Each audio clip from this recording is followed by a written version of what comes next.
Balti jaama turg ongi märgiline tõesti mitte ainult arhitektuuri poolest, vaid ka selle mentaliteedi hüppe poolest, mis nüüd turuga kaasas käib. Ja sealjuures tehes seda nagu piisavalt delikaatselt, et ei ole ka üleni ülearu keskklassistatud või puhtalt hipsterite ruumiks muudetud, mis ju oleks võinud seal ka juhtuda. Et seal on väga kenasti leitud nende erinevate külgede, erinevate kasutajate vahel tasakaal.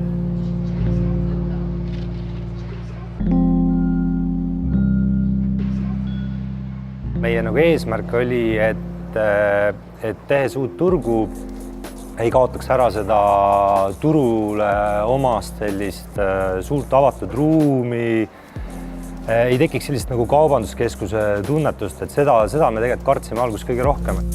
Et see turg ei oleks selline ühtlaselt välja peetud, ilus, disainitud objekt, vaid siin ongi rentnikel suhteliselt vabad käed, et kes tahab, värvib oma kioskiga osaks või kaunistab muud moodi, et selline vabadus on siin olemas, et ongi vaba ja kerge tunne.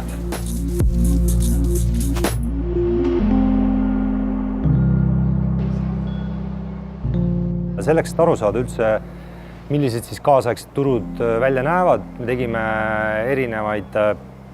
erinevaid uurimusi, vaatasime, mis maailmas toimub. Et näiteks kui vaadata seda tänavatoidu osa, mis järjest laieneb, siis see mõte puhtalt tuli sealt Londonist, kus tegelikult näiteks Camdeni turul või siis Borough Marketil, kui minna sinna lõunaaeg, siis on näha, kuidas kõik üliõpilased ja noored on sinna kokku kogunenud ja tegelikult saad aru, et toit on nagu põhiline, mis toob rahvast kokku ja loob seda meeleolu.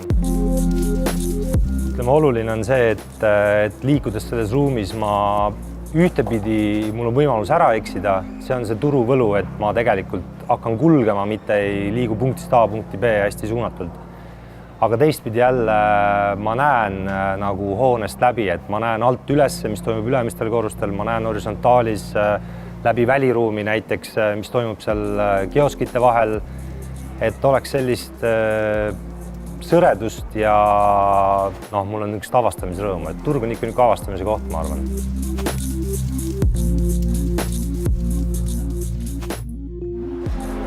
See on hästi iseloomulik koht meie eesmärgist saavutada siis avarust, visuaalset ühenduvust erinevate koguste vahel, põnevaid vaateid, loomulikku valgust saab tänu sellele ruumilisele liigendusele siin luua.